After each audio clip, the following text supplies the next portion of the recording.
toutes et à tous en ce lundi 11 mai. Alors je suis ravi de vous accueillir en Indonésie. Donc je suis arrivé en Indonésie avec notre bateau loin de là que j'ai skippé depuis Zanzibar et la Tanzanie. Voilà, 3 semaines de navigation durant les 2 semaines de vacances et la première semaine d'école. Et puis nous arrivons donc finalement en Asie, mais plus précisément en Indonésie, où nous allons débuter l'expédition donc virtuelle qui est EcoDescal, donc de la Fondation Tara Océan. Alors 2 choses aujourd'hui en guise d'édito. La première, c'est une petite présentation donc de l'Indonésie. Donc là, je me trouve actuellement aux îles Togian, donc dans le Sulawesi. Donc là, vous avez une petite carte qui va s'afficher pour que vous puissiez voir où se situe donc le Sulawesi. Juste en guise d'information, l'Indonésie, c'est le plus gros archipel de la planète. Il compte 13 466 îles et dont 929 sont habitées. Alors c'est le 4e pays le plus peuplé du monde. C'est également le plus gros pays de confession musulmane. Et lorsqu'on en parle de l'Indonésie, il y a plusieurs choses qui viennent en tête et qui doivent apparaître. On en découvrira certaines au cours de cette semaine. Donc la première, c'est la nation de l'orang-outan, qui est très très en danger comme espèce de primate, dû à la déforestation et notamment l'abattage des forêts primaires pour planter de la palme, pour faire entre autres une pâte à tartiner dont je tairai le nom. Nous sommes à l'école publique, bien évidemment. Mais voilà, si vous voulez faire un geste pour ces orang-outans, dès lors, faites attention à ce que vous mangez et essayez de prohiber donc cette huile de palme si le sort des orang-outans vous tracasse. Ensuite, on peut également parler de la tradition indonésienne pour le petit théâtre de marionnettes qu'est le wayang. Et le wayang, donc ça vous découvrirez, je vous ferai passer une petite vidéo pour que vous puissiez regarder, alors elle ne durera pas longtemps, ça durera 2-3 minutes, mais pour que vous puissiez vous imprégner un petit peu de cette ferveur populaire qu'est le wayang. Donc je ne vous en dis pas plus, petit spectacle de marionnettes, mais vous le découvrirez par la suite. Et lorsqu'on parle d'Indonésie, bien évidemment on parle des îles et d'océans, mais aussi de traditions séculaires, notamment avec un temple alors là pour le coup on n'est plus chez les musulmans, mais de confession bouddhiste, en l'honneur à Bouddha, en référence à Bouddha et toute la connotation qu'il y a autour. C'est le temple de Borobudur. Donc là vous avez une photo qui est en train de s'afficher. Et on a aussi également, lorsqu'on parle de l'Indonésie, les volcans qui sont partie intégrante de ce paysage indonésien. Et dont le Gunung Bromo est l'un des plus beaux volcans d'Indonésie de par son panorama. Là encore une fois, vous pouvez voir une photo. Alors ça c'est pour la semaine, donc elle va se passer notamment autour de l'Indonésie pour ce qui est de l'aspect découverte du monde. Donc beaucoup de choses intéressantes à voir.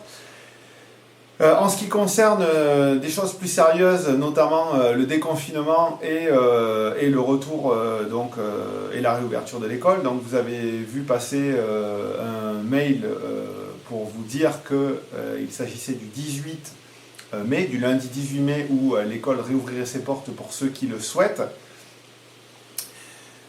Alors, bien évidemment, il y a eu des petites infos de dernière minute concernant des cas de coronavirus en Dordogne, mais a priori, rien ne change pour le moment. Le déconfinement se fait bien comme il était prévu. Et donc, pour ceux qui souhaitent remettre leurs enfants à l'école, ça se fera à partir du lundi 18 mai. Donc, bien évidemment, je mets des guillemets lorsque je dis école, parce que sans jugement de valeur aucun, ce n'est pas l'école telle que les enfants, telle que les élèves la connaissent et en ont l'habitude. Vous allez avoir une photo qui va apparaître pour vous montrer la salle de classe telle qu'elle est actuellement et telle qu'elle s'apprête à recevoir donc les élèves dans une adaptation du protocole sanitaire que nous dénonçons, nous autres enseignants, comme étant totalement irréalisable à 100%. Et notamment au niveau de la distanciation sociale, parce que nous sommes dans une école, le principe de l'école c'est d'apprendre à socialiser, c'est d'apprendre à vivre en société. Comment peut-on vivre en société si on doit rester assis à sa chaise et dans son espace de 4 mètres carrés sans ne nouer aucune interaction autre que par la parole. Donc voilà, c'est un peu pour tout ça que vous avez reçu un certain nombre de courriers à visée d'information pour vous dire que voilà, c'était quelque chose qu'on se voyait difficilement réaliser, notamment de par les valeurs que l'on est censé véhiculer au travers de l'école et de ce que tout cela implique. Donc voilà, ceci étant dit, chacun est libre en tant que parent de prendre les décisions qui sont les siennes et bien entendu, bien évidemment, en fonction des possibilités de chacun. Voilà, donc l'école reste ouverte et là on est bien plus sur de l'ordre du garderie étendue, comme c'était le cas déjà pour les enfants soignants. Donc là on étend un peu plus puisque beaucoup de personnes vont repartir travailler. Donc voilà, elle s'étend un peu plus. Toujours est-il que nous, on mettra en place, en fonction du nombre d'élèves que l'on accueille, certaines modalités. Donc que ce soit des jours d'école pour certains qui seront en alternance avec les autres camarades. Voilà, on ne sait pas encore, on doit statuer là-dessus avec ma collègue et on reviendra vers vous, bien évidemment. Voilà, donc j'ai fini aujourd'hui pour ce petit édito et on se retrouve donc juste après pour le rituel du jour avec le calendrier et les petits cubes et j'espère très sincèrement que vous appréciez cette vue des îles Tonga qui sont sensationnelles dans cet archipel du Sulawesi. Voilà, c'est parti pour le rituel. Alors aujourd'hui nous sommes donc le 105e jour d'école, le 23e jour d'école à la maison. Et on va parler aujourd'hui de la Sainte Estelle, qui est la fête que nous célébrons aujourd'hui. Alors elle est assez intéressante cette Sainte Estelle, puisqu'elle est assez liée à la région dans laquelle nous nous trouvons, tout simplement parce qu'on va situer cette sainte à l'histoire de Sainte, c'est le cas de le dire. Donc Estelle, c'était la fille d'un puissant gouverneur de Rome. Nous sommes au IIIe siècle, donc sous la Gaule romaine, sous l'empire de Jules César. Donc elle est la fille d'un puissant gouverneur de Rome et elle est la fille d'une mère issue d'une famille puissante de druides. On est en Gaule romaine, donc la Gaule pour les druides et donc le gouverneur pour les cités romaines. Et elle va croiser cette Sainte Estelle la route de Sainte-Trope et qui va faire d'elle une chrétienne parce que Sainte Estelle, elle n'était pas du tout décidée à épouser les hommes que son père lui présentait. Elle avait plutôt envie de vivre sa vie et de découvrir tout un tas de choses et de venir en aide aux nécessiteux. Et elle va croiser donc la route de Sainte-Trope qui va faire d'elle une véritable chrétienne au sens propre du terme. Donc elle va refuser encore plus de se marier et c'est ce qui va enrager au plus haut point son père. Donc il va faire lui exécuter d'une part Sainte-Trope, en espérant que sa fille puisse retrouver la raison, ce qui n'est point le cas, et il va faire mettre à mort sa fille, où ça? Dans les arènes de Sainte. Donc voilà, les arènes de Sainte ont vu le triste et funeste sort d'une enfant de la ville de Sainte, et comme elle est morte le 11 mai, c'est pour ça qu'on fête les Saintes Estelles le 11 mai. Donc voilà pour la petite minute de l'éphéméride. Aujourd'hui, le saint du jour. Et on se retrouve donc tout de suite avec le calendrier pour mettre la petite croix et ensuite après avec les cubes. Alors voici notre calendrier. On va donc marquer une croix au lundi 11 donc, dans le calendrier. Voilà, je m'approche là, je vais mettre ma croix ici au lundi 11 à la Sainte Estelle. Voilà, et on va donc compter ce nombre de jours depuis le 100e jour. Donc on avait 100 ici, 101, 102, 103, 104, 105. C'est bien le 105e jour d'école. Depuis donc le début de l'année. Voilà, donc on passe tout de suite au petit cube. Donc j'ai ici ma plaquette de 100. Oups, pardon. J'ai ici ma plaquette de 100. Voilà, je vous l'ai mis.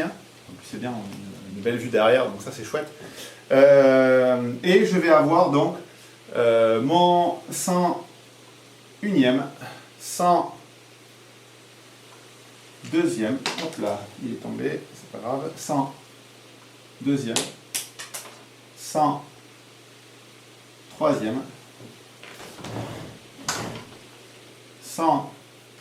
104e et 105e. Voilà, donc on a une plaquette de 100. On la voit bien ici, une plaquette de 100. Et on a donc 1, 2, 3, 4, 5. Décidément, celui-là, il ne veut pas tenir. Il ne veut pas tenir en l'air, celui-là. La lévitation, c'est pas pour lui. Voilà, hein, parce que bon, vous avez vu, la plaquette de 100 est en lévitation et puis les petits cubes aussi. Donc, 105e jour d'école. Plaquette de 100 et 5 petits cubes. Voilà, j'en ai fini pour le rituel. On va se retrouver juste après pour le défi du jour. Et donc la notion d'aujourd'hui en découverte du monde, ça va être forcément sur l'Indonésie, vous avez bien compris tout à l'heure. Voilà, c'est parti pour le défi du jour. On se retrouve donc pour le défi océan. Le premier défi océan aujourd'hui sur l'Indonésie. Je vais vous demander deux choses. La première, ça va être de lire le petit document que je vais vous fournir et de regarder la petite vidéo que j'ai trouvée donc, sur le site du Routard qui a été mis par un contributeur. Une petite vidéo que j'ai trouvée bien faite qui présente en fait très bien les curiosités donc, de l'Indonésie. Et à la suite de ce texte et de cette vidéo, je vous ai préparé des petites questions auxquelles je vous demanderai de répondre. Voilà, donc quelque chose de très ludique en somme. Et vous aurez aujourd'hui donc relevé le défi océan. Voilà, donc on va se retrouver juste après avec les CP pour la minute lecture, parce que j'ai des petites choses à leur dire. Et aussi, je retrouverai donc les CE1, parce que j'ai aussi des petites choses à leur dire par rapport à leurs problèmes mathématiques aujourd'hui. Voilà, donc CP, on se retrouve après pour la lecture. CE1, on se retrouve encore après pour donc les mathématiques. Voilà, donc c'est parti pour la minute lecture des CP.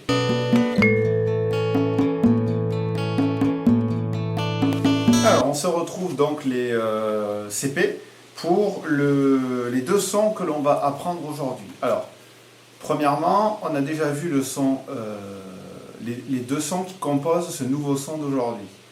Donc, on va commencer par ce son-là.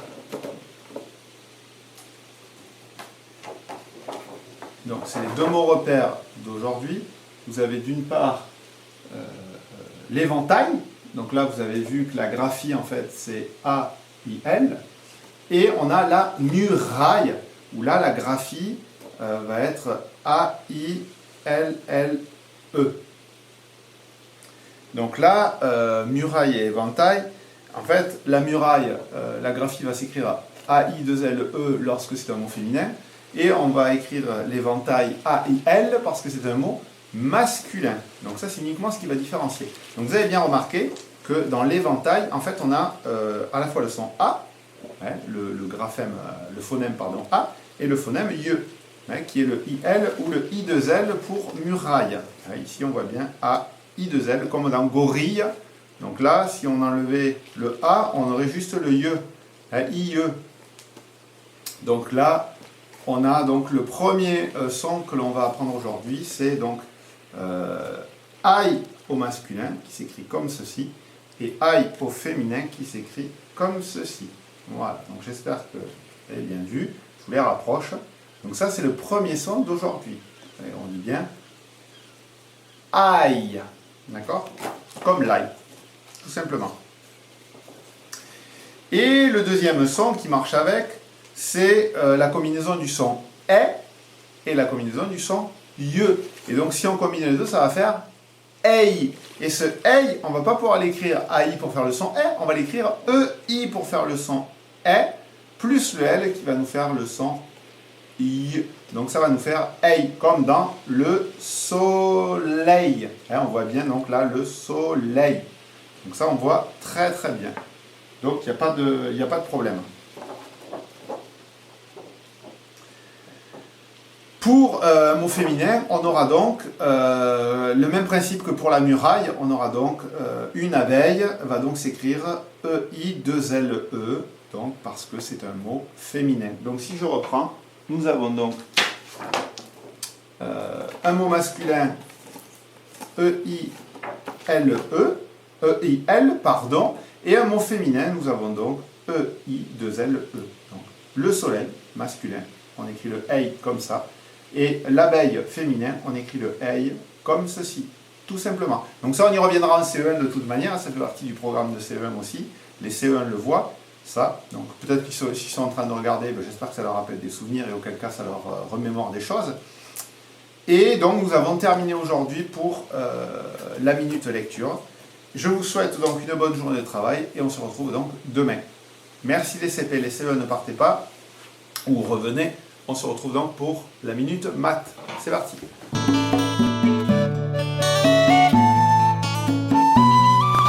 Alors, les CE1, aujourd'hui, vous allez travailler sur l'heure. Je vous ai ramené une petite pendule. Comme ça, vous allez pouvoir travailler tranquillement sur le fichier. Donc, Orodator, qui est là. Et tout ce que je vais vous expliquer maintenant, vous le retrouverez, donc, excusez-moi, vous le retrouverez donc dans cette partie ici. Donc écoutez bien, mais vous pourrez le relire donc dans votre fichier à vous, si jamais vous n'avez pas tout compris. Donc, moi je vais déplacer et faire un petit rappel des aiguilles. Donc si vous vous souvenez bien, vous savez que la petite aiguille, elle indique les heures, et la grande, elle indique donc les minutes. Oui, c'est exact. Donc si jamais je mets ma petite aiguille en face du 4, cela veut dire qu'il est donc 4 heures. Et la grande indique le haut de l'horloge, le 12, qui représente, donc ça c'est important à savoir, 0 minutes. Pour lire les minutes, on ne va pas se servir de ces chiffres-là. On va se servir des petits traits qu'il y a. Donc par exemple, si je mets ma grande aiguille sur le 1, il n'est pas 4 heures 1, ça c'est faux. C'est totalement faux, puisqu'on n'a pas le droit de lire le chiffre des heures avec la grande aiguille qui indique les minutes. On ne peut lire les heures qu'avec la petite aiguille.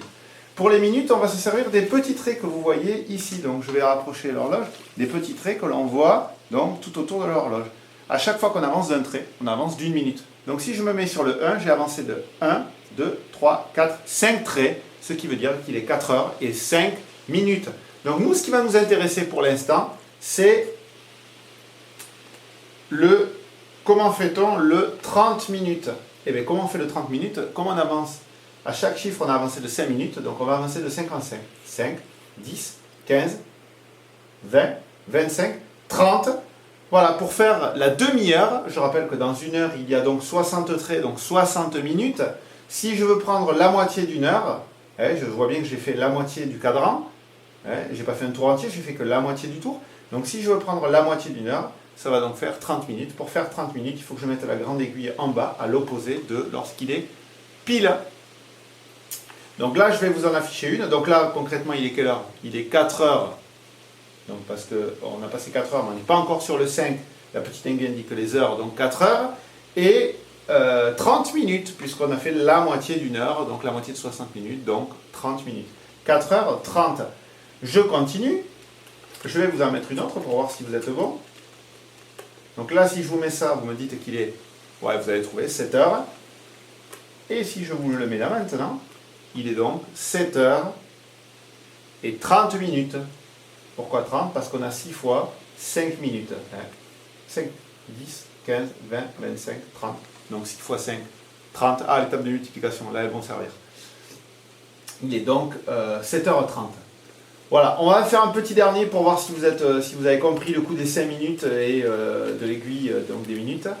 Hop, là, voilà. Est-ce qu'il est midi? Non, pas encore. Il est 11h. Il est 11h, pas seulement. Combien de minutes?